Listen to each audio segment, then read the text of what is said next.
trying to keep the game close. He felt like he had the athletes. To just shut you down and make you He drive thought 12, either 13, he's been 14 used to plays. athletes being able to just play vanilla and take care of it, or he didn't think he had the athletes to get complicated, which I'm okay with. His fine at Purdue had more to do with Darrell Hazel trying to save face and booting both coordinators I think when you're at a place like that, then it did have to. But I think if you give him Notre Dame defense, he comes in, simplifies it. So I'm saying when you're at a place like Purdue and you know their offense isn't very good at this point in time, and not that it's always been that way, but in the few early years under Hazel, their offense hadn't been very good. So as a defensive guy, you kind of just say, okay, well, shit, we got to make them drive. You can't really attack per se, and I hate to use the word attack on defense because I don't think you can just attack. You can't be as aggressive in your play calling defensively or in your scheme in general because you're just trying to keep it close. Like, you're trying to get off the field, and a lot of times it's counterproductive. So looking at last year, Purdue's offense was decent last year. Yeah. It was hard. It was 25. Gave up 51. 25.1. Gave up 51 to Virginia Tech. Yeah. That's ugly. Ugly. Gave up 35 to Bowling Green, which is what I talked about, which they were pretty good. 41 to Minnesota. The problem is Bowling Green's got the same talent as Purdue. 41 to Minnesota. That's ugly. They weren't good. No, they were decent last year. 45 to Nebraska's third-string quarterback on a 5-7 team. The one that got his ass sealed his fate. 48 to Illinois. Yeah, that's a problem. So, but like I said, I don't know the inside of that you don't have program. anybody else. He's got to get you through 8 weeks, 8 football games. Yeah. Well, and then, by the way, he's only has the interim tag on him. Yeah, that's what I mean. He's got to get you through 8 weeks. They haven't named him anything, but Dave Armada. If it's a guy, Dave Aranda. What's the guy's name? They do that one from Wisconsin to LSU who's probably looking for a job this year. Probably. That's the name I've already heard floated out. Floated around. Well, I don't care. Since Miles is gone, he's probably gone. Because I'm telling you, if you can get Kelly and you can get him a defensive coordinator and Bob Diaco. Dave Aranda. Ugh. Like, come on, man. There's talent there. It's the same thing. But, maybe they're doing too much, and maybe, I don't know, maybe there's just not a lot of chemistry in the locker room. I don't know. I don't know the answer to that question, but Could be worse. Could have a high school his coach. scheme is complicated. That's true, too. I don't think his scheme's I think his scheme is too complicated. And I've been on a team where our scheme was so complicated that it made us not be able to play. And I didn't realize – I realized that at the time, but I was a coach's son, so I understood that, we're not allowed to think. If you're thinking too much, you can't play. And that's what happens when you can't tackle because then you're worried about messing up. Yeah, Duke kids not – or Notre Dame player not being able to tackle Duke kids is an issue. Yeah, that's not – yeah, that's not anything to do with not being athletic. It's just got to do with you're thinking too much. And you're afraid to fuck up or whatever it is. And I don't know. I mean, I don't know how much he rips them. I know Kelly rips Van Gorder.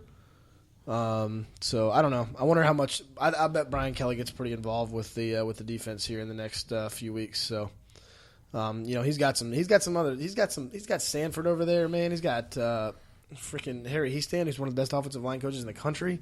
Like, how much does he need to be involved? He can still do the play calling. That's fine. Like, just get your stuff for the week. Have somebody else game plan it. Have Sanford game plan it, and you can call it. And if you don't like it, you can change it. That's fine. Like, no one's going to be upset because you sit in the same fucking meeting anyway.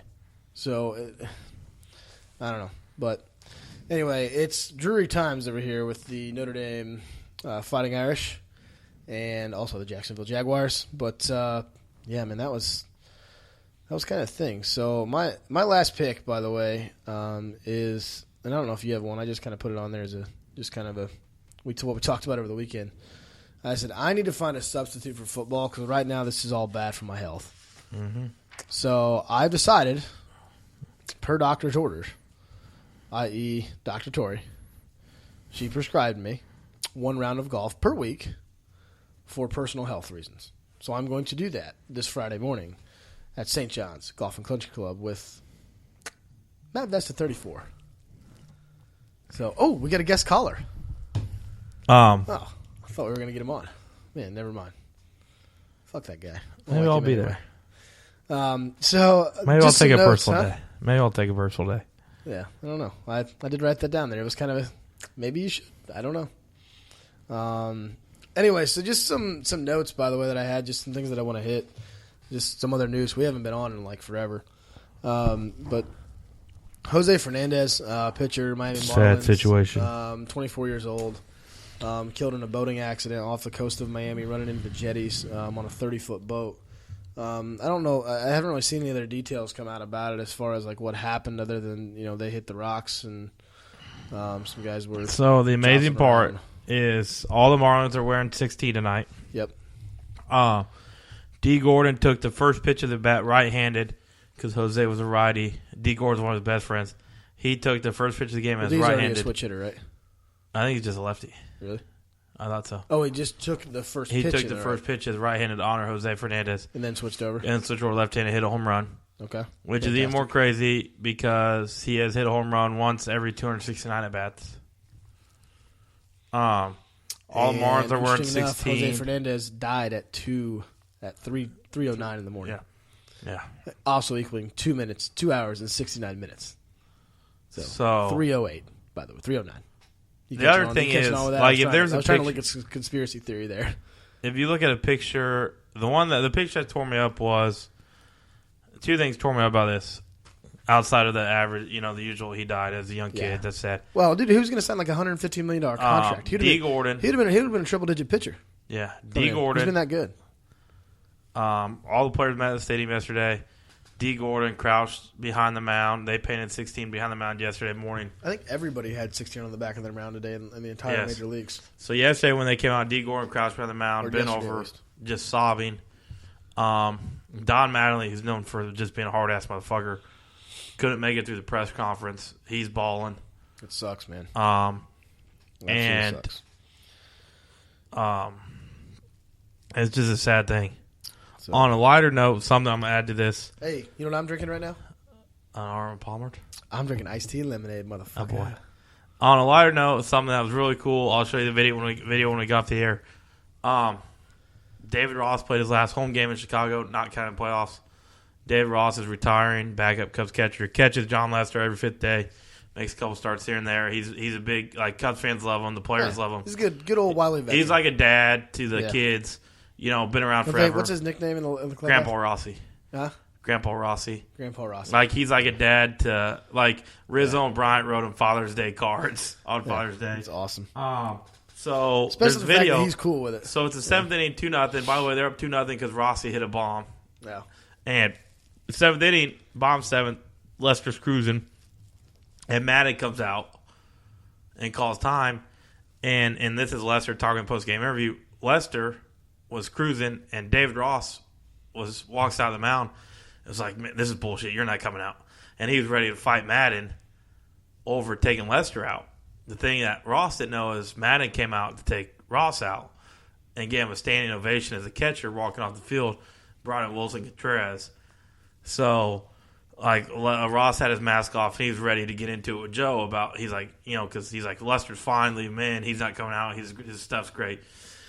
And Madden goes, good. And Madden walks out and goes, David, I'm pulling you. And Lester said Ross had to pull the mask over because he didn't want to see anybody. He didn't want anybody to see him crying. And all he could say, Rizzo walked up behind us, and the whole infield came in. He just kept saying, I love you guys, I love you guys. And then Contreras came out and replaced him. Walked off to a standing ovation. Went on for 2 minutes. Had to give a curtain call. This is his last home game? Last night. His last home game, regular season. Because you don't know what's going to happen in the playoffs. And you can't take out Ross in the 7th in the playoffs. No. So and you've clinched everything, so now's the time to do it. Yeah, it's fine. Perfect. So that was a really cool moment, I thought. Until it gets fucking cold in Chicago, it'll be great. Yeah. So looking out, Florida snapped the streak. Tennessee snapped the streak against Florida. Yeah. The I thought they Vols were going to hold it on, man. I had Florida. rolled 38 unanswered on that elite Had defense. Florida. They were +6, man. McElwain I was like, they were up 20-3. 21-3. Shit. I was like, McElwain went conservative. My boy Appleby played a good game. Yeah, he threw for almost 300, 3 touchdowns, 1 pick. McElwain went conservative. Yeah, they did. No, so they're it doesn't. I mean, I still don't know how good Tennessee is because I don't know how good Florida is. Like really the Solid Verbal said this morning, good Tennessee is really, really good. Yeah. Flat first half Tennessee is really, really bad. Yeah, so they can't put a full game together. So therefore, in my mind, you're not that good. R.I.P. Arnold Palmer, also lost him. He was old, though. That was the iced tea and lemonade. That was less reference. shocking. He's 87 years old. No, he's. Arnold Palmer goes down as one of the probably greatest ambassadors of his sport. They of all said time. statistically he had the most dominant 3-year run, even beating out Tiger's Grand Slam year. Mm-hmm. Yeah, well, he won like every single tournament he stepped on foot. It was crazy. And back in those days, they played every weekend. Yeah, they always played. Mystery Alaska, great movie. I wasn't done with Arnold. Oh, yet, I'm sorry. man. I'm sorry. I'm Sorry, a golf guy, bro. I know. Come on, man, give me my time, Dick. God, just because you want to get to hockey because you're dating a Canadian isn't my fault. Relax. Oh, by the way, I can't say her name out here because she's illegal still. So Yeah, we don't want to give her away. Yeah, just say. Anyway, no, Arnold Palmer. Like I think he goes. Well, the best thing I like about Palmer is the fact that he stuck around for so long after he was done playing and just helped support the game and grow it and design courses and be the guest host of a major of tournaments and actually running his own tournament, the Memorial, obviously in Ohio. But he was such a really good guy for the game. We're gonna miss him. I'm teeing up on Friday, so I'll probably tee it up with an iced tea and lemonade. It's on the first tee. Maybe make everybody do it. Just kind of a commemoration. I don't know if I'm gonna do that, but I'm gonna try it. Maybe just be dorky. Maybe I'll put some vodka in it too. I'll be better off. I like to call this. I don't know. I was gonna say something like the dead Arnold Palmer, but that's probably too soon, huh? Okay, moving on. Mystery Alaska. Another great movie. If you haven't seen it, you need to go. If you haven't seen it, you need to see it. It's a hockey movie. It's old. Like a lot of people see it. It's Russell Crowe back in the day, Burt Reynolds. Man, this is made in like I want to say early 2000s. Somewhere in there. It's probably like 2 years old now. Actually, I think I looked it up the other night. It was 1999. So we made Smitty's girlfriend, Tori, watch it, and Bridget. They got a kick out of it. It's funny. It's got a lot of hockey, and we're good. So made them watch that. If you haven't watched it, go watch it. It's a good movie. That's our quick movie review, by the way. And last but not least, Lamar Jackson. He's really, really better than everybody else. I didn't know who Lamar Jackson was 3 weeks ago. No. Now he's a household name. If you don't know who Lamar Jackson, what are you living under a rock? Yeah. Oh my God. So they're gonna fuck some shit up, man. So along with them in the top 4, the Buckeyes, they look good. They look good. Alabama is rolling just like they should be, and they will continue to do so because Nick Saban's just a better coach than everybody else, and his best the best team in that division just fired their head coach, in my opinion. So if there was anybody that was actually going to beat Saban, it would have been Les Miles. Yeah, but exactly. Kevin Sumlin ain't. They're going to walk to that. Not going to happen. And Michigan is the real deal, boys. Jim Harbaugh has them rolling. God, I love Jim Harbaugh. I like watching Michigan. They're so good. They're fun to watch. Oh, they are so. And another one that we've came up with is we just kind of hit on Florida and Tennessee. So you looked at the SEC East, that Tennessee's going to win that division, and I don't think anybody's very good. I really don't. I don't think anybody in that East division is very good. Georgia just got fucking boat raced by Ole Miss. Yeah, they're bad. Bad. I mean, they didn't even look like a football team. No. Kentucky's terrible. Vanderbilt's terrible. Missouri is not good. Just bad. So. Hey, real quick, they just posted a video. Yeah, 30 seconds, sir. D. Gordon started crying after he hit his bomb around the bases. I can understand. And he got that. dug out. By the way, they're not just wearing 16. Everybody has Fernandez on their back. Everybody has Fernandez in their back. And when he got back to dugout, everybody hugged him, and the whole dugout was in tears. That's just good. it's unreal. It's good stuff. Good stuff. Big Well, country's obviously not good that Jose Fernandez, no longer with us, Like, but good football stuff as sucks. far as. Purdue sucks. The Jaguars suck. And you're just throwing your headset all over. Everything sucks. Guys, thanks for joining us. Big country out. Thanks for joining us wherever you are, however you're listening. That is a total play on the Colin Cowherd Show, by the way. Wherever you are, however you may be listening. No one gives it. No one's listening to this anyway. Help us grow the show, sharing this on Twitter at LastPickPod. We're also on SoundCloud, Spreaker, and the Google Play Store. Still working on the iTunes thing. Hadn't got that yet. So appreciate you guys joining us. We're going to try to do a show maybe this week. Next time Purdue wins, we'll do a show. That's the deal. All right. See you guys.